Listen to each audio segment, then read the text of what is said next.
It has been almost 2 years since the disappointment of Star Wars Battlefront 2015, but now we are just over 1 month away from the more anticipated Star Wars Battlefront 2. I'm House McClaw from TSN, and this is TSN Reviews.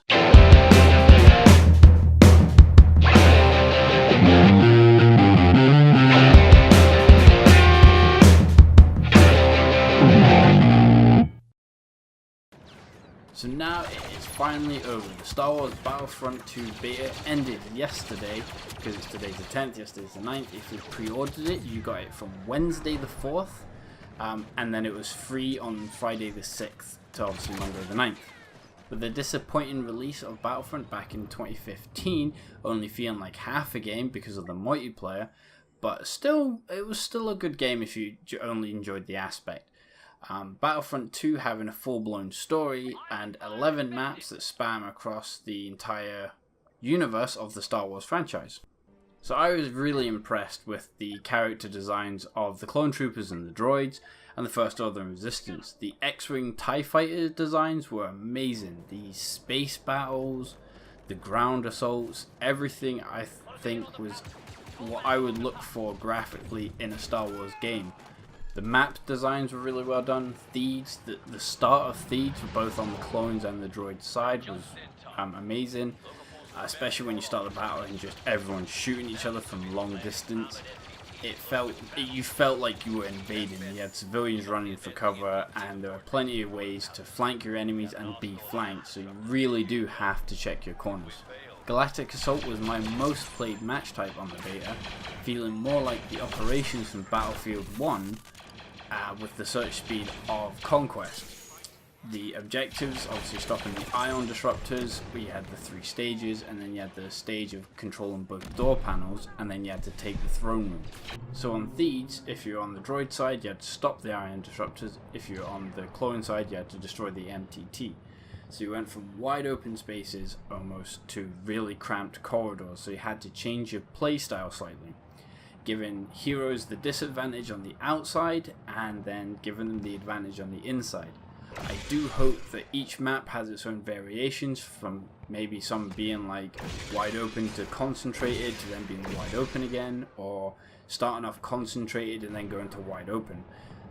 I really do look forward to seeing how a lot of the maps change, considering there's 11 maps available, but we don't know if every map will have a galactic assault.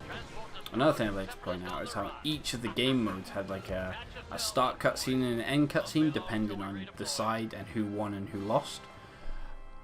With obviously Thieves having the droids deploying and the clones deploying. On Starfighters you had the deployment of the X-Wings and the TIE Fighters, and then at the end of it you had the reinforcements of the Empire showing up and defeating the Resistance, or the Rebels at the time, sorry. I actually never won as the Rebels or lost as the Empire, which I'm really disappointed at, because I never got to see how the Resistance or the Rebels ends on Starfighters, so hopefully when the full game is released I will get a chance to have a look at that.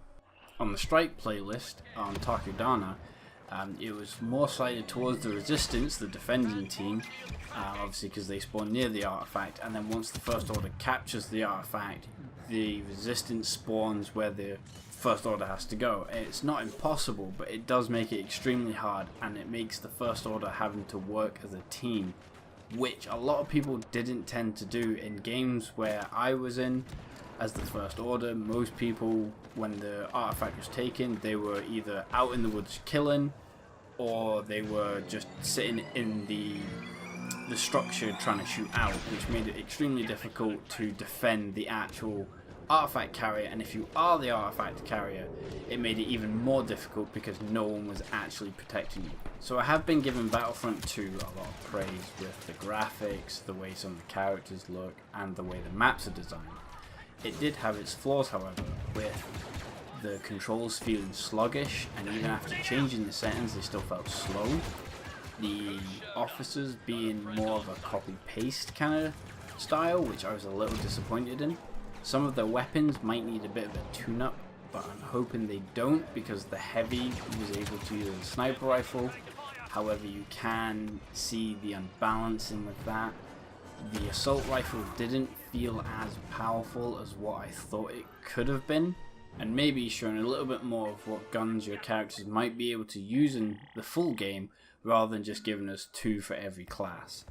But it only being a beta, it was easy to understand why they only gave each class 2 guns. There are some features that I like to praise, and one of them is the squad deployment. No longer like in Battlefront 1 where you had a partner, everyone is your squad. If in Galactic Assault you die, you have 10 seconds to respawn, but if you get a full squad, your squad deploys instantly. In Strike it was 5 seconds, but you were less likely to receive a full squad. Only once or twice did I receive a full squad and got to deploy 2 seconds earlier. And the same within Starfighter, if you got a full squad you got to deploy early. So with that being said, I would like to give Star Wars Battlefront a 4 out of 5 nerd star. And the only reason I give it 4 out of 5 is yes, graphically it was amazing, but the controls felt slow and sluggish, and the officers didn't have much variation between them. It's still a fantastic game. I have my copy pre-ordered and I will be looking forward to playing it on November 17th, and if you pre-ordered the deluxe edition you will be getting it 3 days early on November 14th. Anywho, that's it from me, House McCoy. If you head over to Twitter, you can follow us on Twitter at Team Nerdstar. And also, if you'd like to leave a comment, please put it down below, hit that like button and drop us a subscribe. See you next time. Jana! Oh! My name's Malcolm. I missed that, there we go.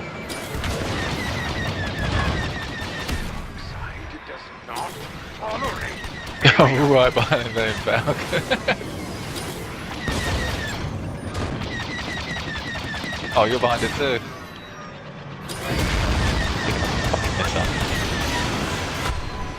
Yes! Yes! Yep. Record that!